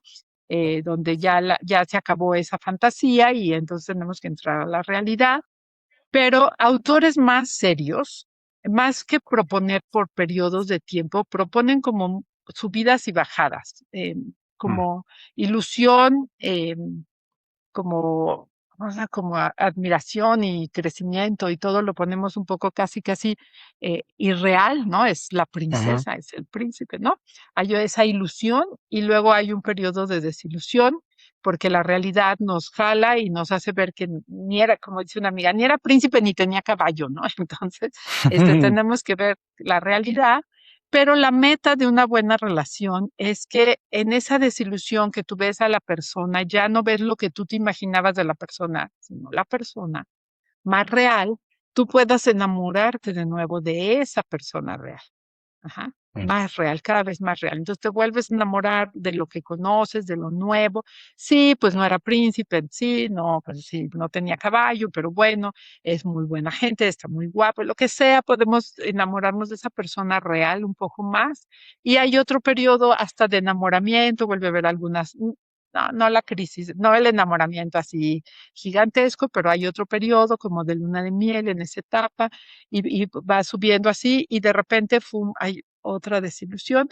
Eh, Desgraciadamente no siempre las parejas van juntas, o sea, la señora puede estar ujú. acá y el señor puede estar acá y es un caos, ¿no? Okay. Más o menos pueden ir razonablemente siguiéndose, pero hay periodos donde sí hay una desconexión en Mm, esas crisis, pero sí no es lineal la relación, ¿no? Entonces mm, yo más bien tendería a esa parte de ilusión como mágica, desilusión hacia la realidad y luego hacer un enamoramiento y una relación y una conexión con una persona más real, más real, más real, cada vez mm, más real y cada vez menos enamoramiento y más amor, ¿no? mm. ¿Cómo Pero defines sí hay amor? etapas, ¿perdón? ¿Cómo define amor usted antes de hablar de las Ay, etapas? esa sí está muy difícil. Pues el amor un poco visto como una donación, una entrega, un yo te doy, te conozco, te veo como eres, sé quién eres y busco tu bien, quiero estar contigo, quiero darte de mí para que tú, para complementar, para ayudar, para Mm, crecer y estoy dispuesta a recibir con mucha valoración, o sea, valorando bien lo que tú también me das, también recibo de ti y mm, valoro y bueno, un poco como en esa línea definiría el amor, ¿no? O sea, okay. ah, no muy Pero filosófica, pero iba a hablar usted de las etapas. ajá, decía que sí hay etapas, por ejemplo, no es lo mismo la etapa de recién casados, Mm, apenas digamos que librándose de todas las restricciones de la familia de origen, sin muchas obligaciones, empezando a formar la casa, el patrimonio, que tener 3 niños chiquitos en la casa es otra ujú, etapa completamente diferente que requiere pues habilidades estaba leyendo la otra vez que dice, es que tú te enamoras de muchas personas diferentes a lo largo del matrimonio, ¿no? O sea, es Ujú. muy diferente la habilidad que requiere uno para ser la mamá de niños chiquitos y que el papá para niños chiquitos y ponerse de acuerdo y trabajar juntos en formar niños de 1 a 8 años, que más adelante cuando tienes adolescentes, ¿no? Mm. Otras habilidades y a lo mejor eso que te encantaba Ah, de chiquito, pues ya de mamá de niños chiquitos ya no te encanta de la mamá de adolescentes o del papá de adolescentes, ¿no? Y mm. luego el poder ser padres de hijos adultos y volver a estar sin hijos en la casa, sin adorar a ninguno. O sea, como que son etapas que sí van marcando retos muy particulares, ¿no? Yo había Esas, escuchado que esas esa sí. etapa del nido vacío suele ser la etapa con más divorcios. Hay dos etapas de picos de divorcios. Una son los primeros años. Los primeros años se Mm. divorcia en los primeros 7 años, justamente, en Estados Unidos, porque aquí no tengo la estadística, se divorcia la mitad de las parejas que se va a divorciar. Se divorcia muchísima gente en los primeros años y los que permanecen casados ya siguen y vuelve, bueno, ahí se van yendo algunos, ¿no? Se va perdiendo, pero no en Ujú, masa, ujú. hasta nido vacío, ¿sí? Ahí hay otro pico de divorcios, de Okay. la gente que se unió por los hijos, que aguantó por los hijos, que Ajá. no logró hacer una relación, y con este periodo que la ciencia ha dado de sobrevivencia después de que se fueron los hijos, ¿no? O sea, de los 60, 50 y tantos, que ya los hijos no están, a que la gente realmente empieza a perder habilidades y todo, pues quedan 25, 30 años, y entonces la gente es igual, dice, yo no quiero vivir estos próximos 30 con esta persona, ¿no? O sea, sí hay muchos Ujú. divorcios ahí. Es una etapa compleja, pero también muy rica. Hay otros autores que le llaman la etapa del reencuentro. Y Mm. entonces yo siempre les digo a las parejas, ¿qué buscas? ¿Un reencuentro o un nido vacío? ¿No? ¿Cómo Sí. quieres ver tu etapa? Mm. Ujú. ¿Y qué hay que hacer para que Sí. se dé ese reencuentro en esa etapa? No, hombre, hay que trabajarle, hay que trabajar, hay que de Cuando verdad uno piensa buscar, cuando uno piensa que ya la libró, dice, no, ya espérate, que acabó, ahí te va. hay que empezar, así es. Bueno, por principio hay que llegar a esa etapa con algo, porque hay gente que llega Ajá. ya sin nada, la relación la dejó morir hace muchísimo, hay una desilusión profunda, ya no les interesa nada, entonces bueno, pero hay que llegar aunque sea con un poquito, ¿no? Y luego pues volverse a poner como prioridad. Es una etapa que se trabaja muchísimo, se requiere muchísimo de saber perdonar mis propios errores, lo que yo ahora si volteo, veo a mis hijos y digo, híjole, es que esto lo hice mal, no hubiera hecho esto, mejor Mm. hubiera hecho aquello, entonces perdonarse uno y perdonar al otro y pues volver a conocerse y volver a crecer. Es una etapa donde uno no puede llenar todo del otro, también uno tiene que crecer. Entonces, Mm. yo tengo que crecer sola, tengo que hacer cosas por mí, más lo que puedo hacer con mi pareja. Entonces, es una etapa, se puede enfocar en mucho crecimiento personal, de volverse a conocer, volver a buscar las cosas o las que antes te gustaban o las que nunca exploraste, ¿no? Hay mucha gente que en esta etapa, por ejemplo, estudia otra carrera, ¿no? Se Mm. meten a estudiar otra cosa. Mucha Mm. gente si no cambia de carrera, si cambia de estilos de trabajo, deja de buscar trabajos aquí, los empieza a buscar acá, ¿no? En esta línea.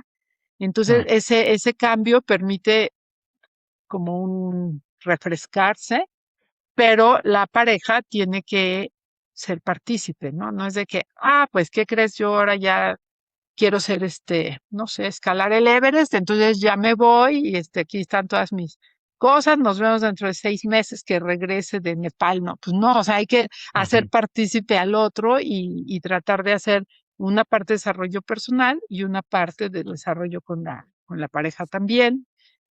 Pues hay que hacer todo lo Ujú. que hacen los recién casados, conocerse, admirarse, construir la amistad, volver a crear metas, porque la meta eran los hijos al principio, Mm. una gran parte de la energía y de la fuerza y Claro. del dinero y del tiempo se la llevan los hijos. Entonces, ahora, ¿cuál va a ser nuestra meta? ¿Cuáles van a ser? Pero ahora ya tenemos enojos, ya no todo es rosa, ya hay resentimiento y todo. Entonces, por eso es una etapa de mucho trabajo de perdón Mm. y de o renacer a la esperanza, pero sí se puede, ¿no? Se puede trabajar.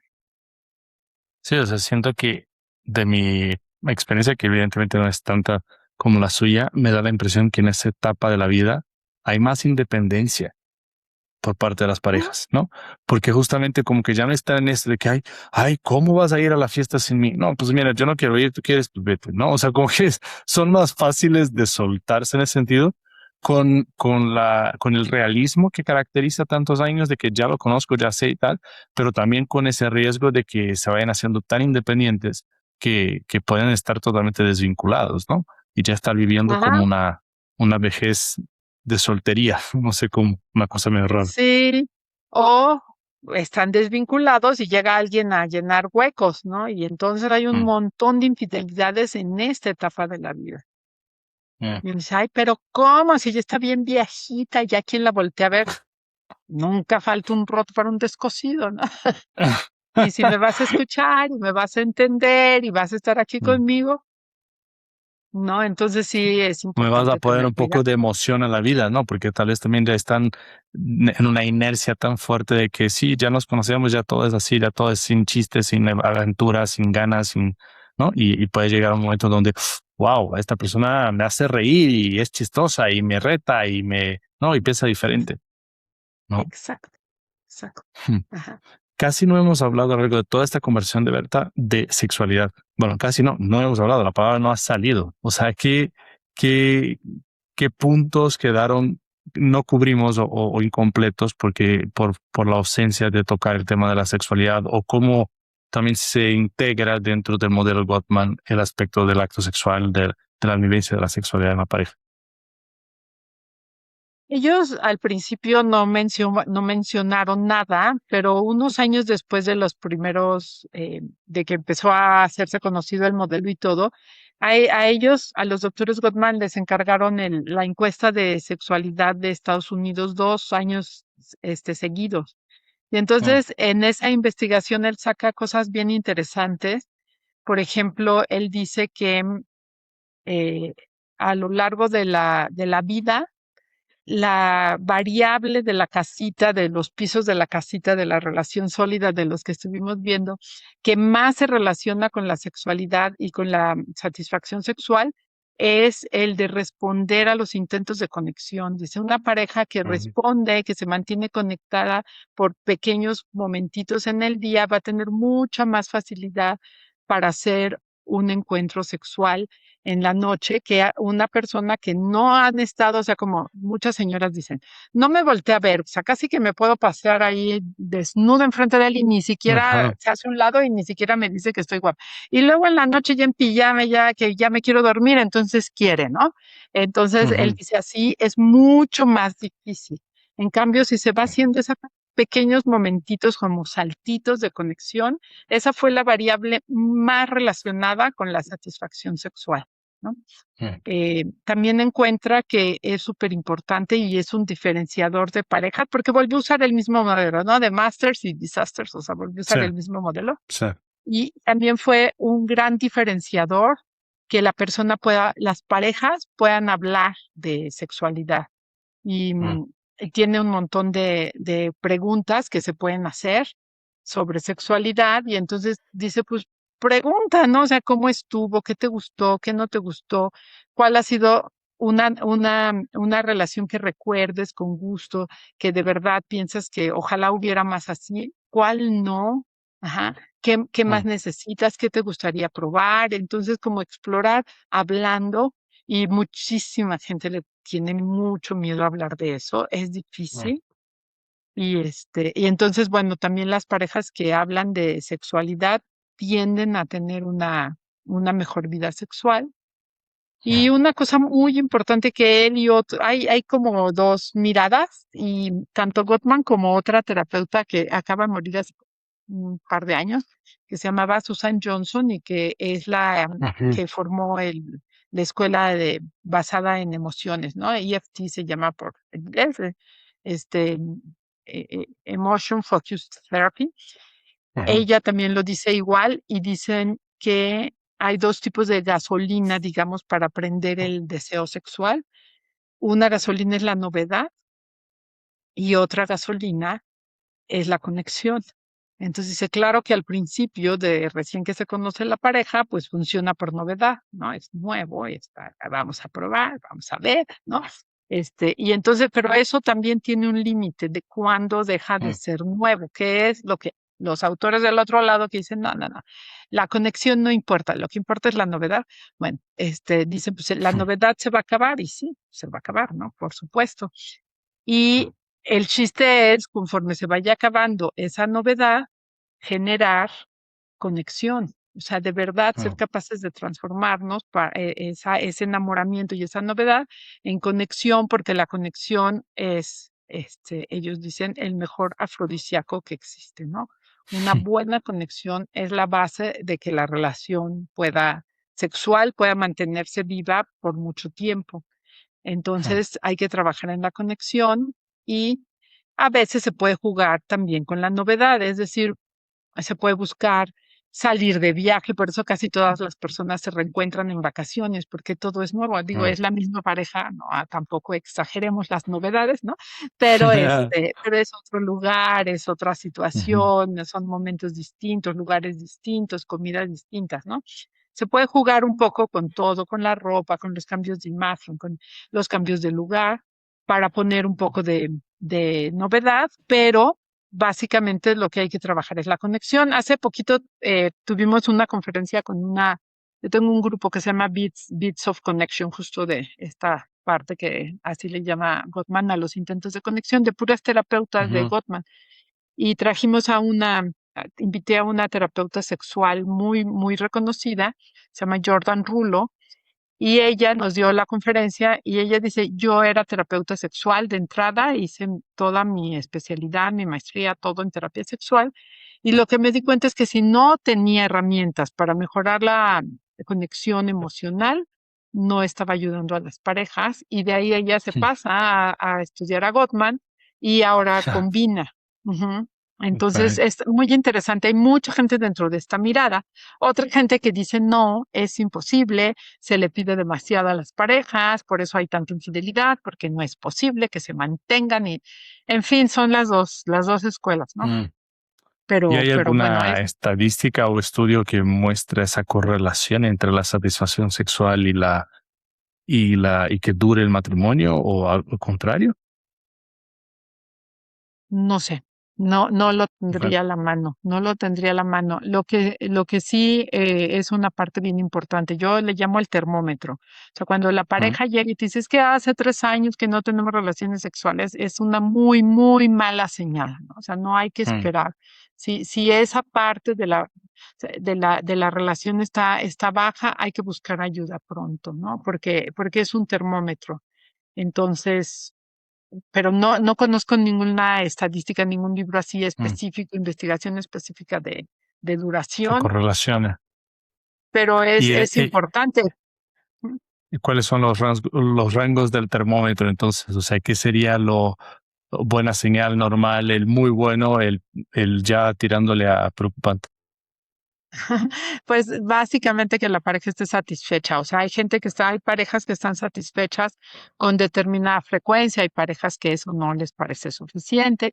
El chiste es que los dos lo puedan hablar y que los dos estén a gusto. Si uno está a gusto y el Mm. otro no están bien, ¿no? O sea, los Okay. dos tienen que reportarse satisfechos y es una de esas áreas como la conversación. Siempre puedes seguir hablando, siempre puedes mejorar, siempre puedes hacer algo que Mm. enriquezca tu vida sexual, tu conexión sexual, pero sí es importante. Finalmente es la única diferencia entre una amistad profunda y una relación de pareja, es la sexualidad. Entonces, cuando se Ujú. pierde, entonces la pareja se convierte en amigos, ahora dicen roomies, ¿no? Somos roomies, incluso así le Ujú. pusimos a la conferencia, parecemos roomies, ¿no? Somos Ujú. amigos, ya no somos pareja. Y ahí se abre el espacio para que empiece primero como fantasías y luego como realidades, una tercera persona, llenar esa área, ¿no? De hecho, los Mm. matrimonios que no tienen sexo incluso acordado, o sea, los que se pusieron de acuerdo, que mejor Ujú. ya eso ya del sexo ya no me gusta, ya lo dejamos afuera, son los de peor futuro. O sea, hay el mayor índice de divorcio, e inclusive tomando en cuenta los matrimonios de adolescentes, la peor estadística de divorcio la tienen los matrimonios sin sexo. Pues sí es una parte importante. Y Mm. entonces dicen que no les importa hasta que llega alguien que mueve algo y entonces Claro, resulta que sí importaba, ¿no? que sí importaba. Ok, muy bien, Alicia. Creo que hemos abarcado un montón de temas súper interesantes. ¿Hay alguna cosa que no hemos tocado que usted diga, esto es muy importante y falta? ¿Hay algo que no hemos abordado? Pues a mí me gustaría como sugerir que recordar que esto no es fácil y que ya hay investigación, hay ciencia, se saben cosas que sí ayudan, ya no es de a ver tú qué crees ni un consejito, sí hay Ujú. investigación en esto. Y entonces que la gente eh, piense que es mejor pedir ayuda pronto, no esperar a que además del problema tengo muchísimo coraje y tengo mucho resentimiento porque Bueno, no hiciste nada, no me hiciste caso, ¿no? Y que entonces cuando llegan a las terapias el problema era de 10 y se hizo de 50 porque hay una capa de resentimiento, una capa de desilusión, una capa de furia y entonces hay que ir haciendo por capas y es mucho más difícil. Entonces, pedir ayuda a tiempo me parecería algo que vale mucho la pena sugerir. okay. Y la gente que quiera llevar terapia de método Gottman, ¿hay algún tipo de banco de datos, página web o algún lugar donde pueden buscar eh, encontrar un terapeuta? Eh, eh, Porque me imagino que mucha gente me pedirá hablar con usted, pero usted debe estar llenísimo. Tengo buen equipo en el consultorio porque sí, ahorita no tengo horas, Okay. pero tengo buenos terapeutas trabajando conmigo Ah, y perfecto. los puedo dirigir a alguno, pero el Instituto Gottman, como dicen ellos, Gottman.com, pones Ujú, Gottman.com ujú. y te sale el Instituto Gottman y ahí vienen las primeras separaciones, es parejas, profesionales, padres, ya no me acuerdo cuál es el otro, pero si tú picas en parejas, ahí te Ah, aparece un referral network y ahí vienen todos los terapeutas que han tomado al menos el nivel 2. A partir del nivel 2 te dejan inscribirte, si no, no. Y entonces tú okay, buscas por país y puedes encontrar y puedes ver gente que sí ha tomado los niveles, que sí se ha formado. Mucha gente lee el libro y dice, yo ya soy Gottman, y no es verdad. O sea, sí hay que mm, formarse, ¿no? Entonces ya ahí te okay, dice qué nivel ha alcanzado. Son 3 niveles básicos y el más alto es certificación, o sea, el ujú, certificado. Eso sí son mucho, mucho más exigentes. Los otros se toma el curso y listo. Y en la certificación, pues es un proceso de comprobar que realmente has alcanzado ese conocimiento. Entonces te dicen, estudió nivel 3 o está certificado en proceso de certificación. Entonces es un buen filtro.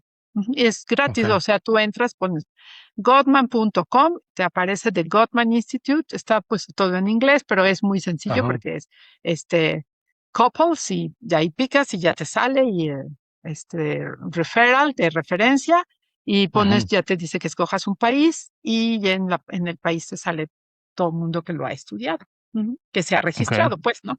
Ujú. excelente. ¿Y usted está presente en redes? ¿Tiene algún lugar también donde lo pueden encontrar, saber más de conferencias, cursos, otras cosas que está haciendo usted? No tengo redes de trabajo, o sea, mi Facebook es así personal y pongo cosas de los nietos y de cómo tejer chambritas. Pero tengo una página que se llama Couple Therapy Center, entonces coupletherapy.center, en vez de .com, Okay, .center, y ahí vienen los datos de referencia, viene lo que hacemos, vienen los cursos que están para terapeuta, tenemos las okay, formaciones de Gottman, tenemos las formaciones de la terapia del doctor Enrich de terapia del perdón, tenemos pues muy apoyada está la página para ayudar a terapeutas.